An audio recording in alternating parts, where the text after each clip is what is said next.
Inferior nasal conchae, they are not a part of the ethmoid. They develop independent of the ethmoid, but they have the same function as the nasal conchae of the ethmoid bone, to warm and moisten the air. Inferior nasal conchae. Can you see the middle nasal conchae?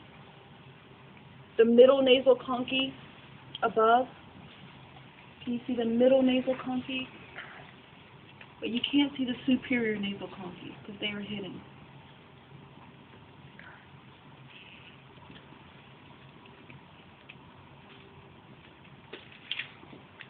Now we come to the mandible. The mandible, or lower jaw, is here. Okay. Got it.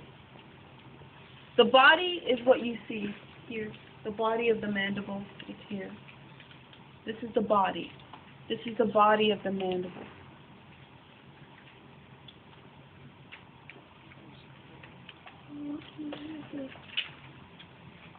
Okay, I have certain things on here.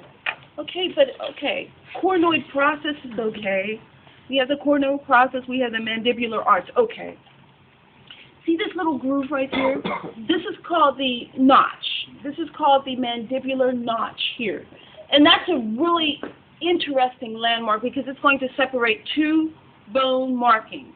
Okay? It's going to separate the coronoid process here that my fingers are touching. Coronoid process. Excellent point of attachment for muscles. It's going to separate the coronoid process from the mandibular condyles. So the mandibular condyles are these round, smooth structures here. And they fit into the mandibular fossa of the temporal bone. So condyles usually enable bones to attach to other bones. But if you look closely, you'll see the coronoid process is not attached to another bone. You see? It will serve as a point of attachment for muscles. Is everyone okay? Mental foramen. The mental foramen, do you see the holes here? I have one, a pointer and one. This is a mental foramen. Mental foramen, blood vessels, nerves. The mandibular foramen is located inside, so we have to turn the mandible so that we can see inwardly. Okay. So we can see inwardly, and you can see here. Do you see that mandibular foramen? Mandibular foramen. Mandibular foramen. Mandibular foramen.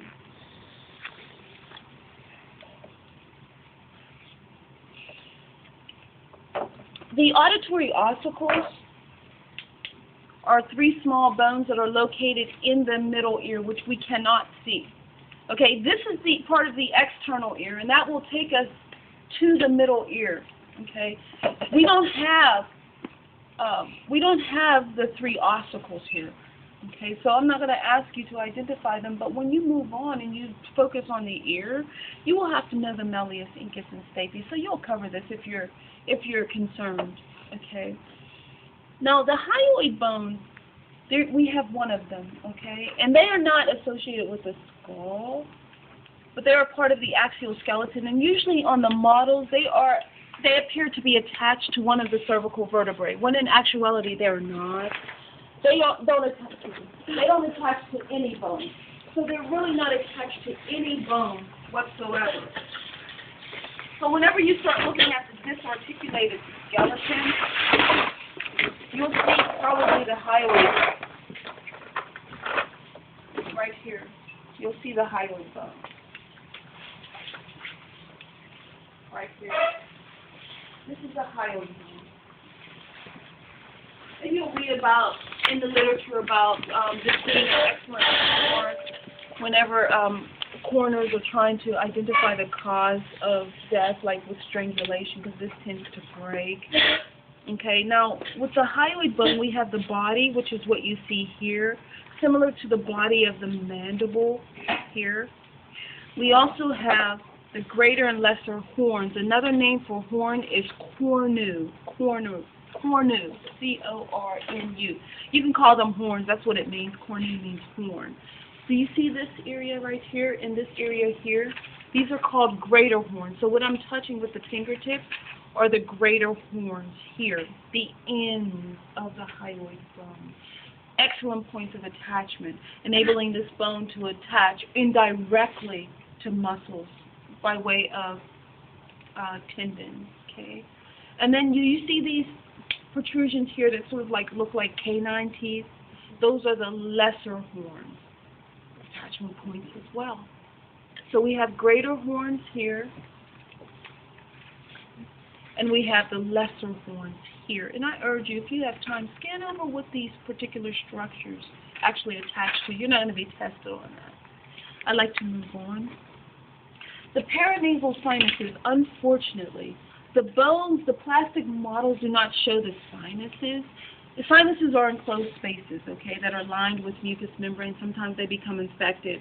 But there are 4 bones that contain paranasal sinuses. When you think of para, you think of around the nasal cavity, and I'm going to name those bones right now. They include the frontal bone, the maxillary bone, the sphenoid bone, and the ethmoid bone. So the frontal bone, the maxillary bone, the sphenoid, and the ethmoid bones, they all contain these sinuses. And I'm not really going to ask you about the sinuses in lab, but I'll ask you about them in lecture. So for your lab and lecture, you're going to see a lot of redundancy. So whatever I don't ask you about in lab, I'll probably ask you about in lecture.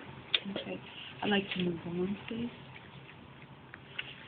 Now we come to the